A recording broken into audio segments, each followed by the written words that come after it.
Today we are talking about when clients trigger our own stuff, when our stuff comes creeping up while we're supposed to be helping someone else through theirs. Welcome back to the Counselor HQ podcast. I am your host, Noelle Rizzio, and this is the podcast where we talk about the real side of counseling, the meaningful, the messy, and the moments that make you pause and think, okay, that one hit a little too close to home. Today's episode is one of those moments. I'm going to be super honest here and tell you that I can't count the number of times that I have cried in sessions with clients. We are humans too.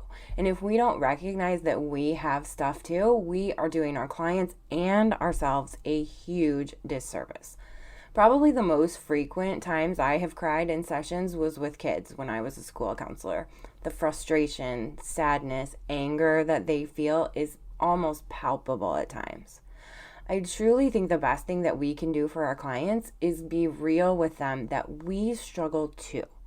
Obviously, while maintaining those boundaries at the same time. So I think today's episode is really important.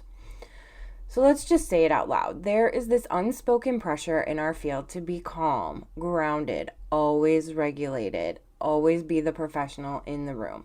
And while that's the goal, that is not the full picture.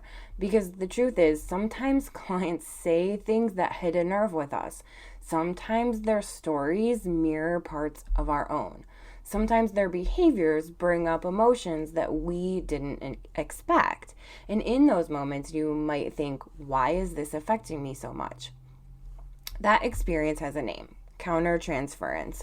We all learned about it, but maybe we've kind of forgotten it.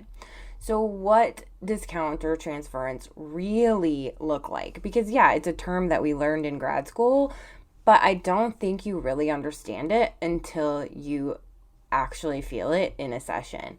So it's not just a textbook definition, it's a lived experience.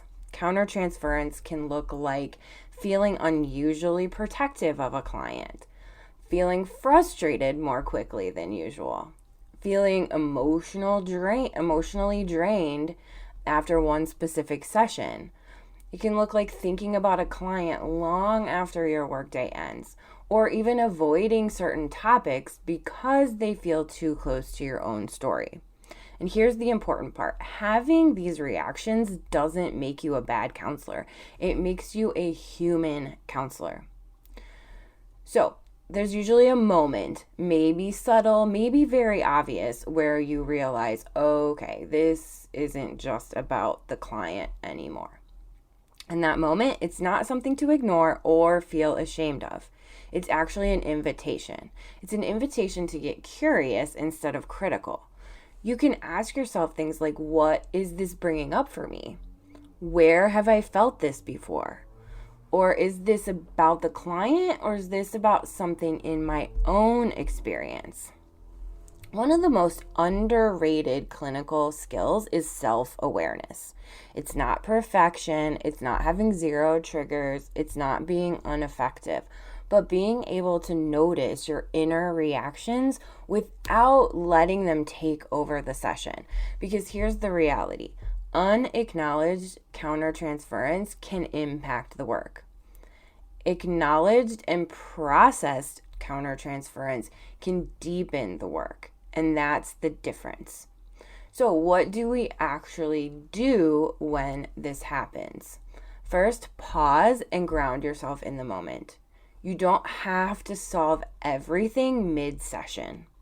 Then after the session, reflect or journal or process what came up for you. And most importantly, use supervision or consultation if you need it. That is exactly what those spaces are for. Not just discussing clients, but understanding yourself as the clinician in the room. So let's be clear about something. It is not your job, it is not your client's job to manage your emotions. But it's also not your job to be emotionless. The balance is in recognizing your reactions and taking responsibility for how you manage them. So that, I talked about those times when I would cry in sessions. with students, I mean, obviously they're sitting right in front of me, they can see. And it wasn't like I was all out and out sobbing, but I would choke up, I would tear up a little bit. And so I would just explain to them that I'm so sorry for how you're feeling right now. And then I would move on to let them take the stage again, right? I didn't need to go into my own stuff, but I needed to recognize and clarify that, hey, I'm with you in this, but it's still your show. So what that means is in taking responsibility for how you manage your feelings, you might have to seek your own therapy. You might need to rework how you're setting those emotional boundaries. You definitely need to be mindful over identification. Okay, if that makes sense. Being mindful of over identification and recognizing when a referral might be in the client's best interest. If this is too much for you and you can't separate yourself in that moment, maybe it is best that client see a different counselor, and that there's no shame in that at all.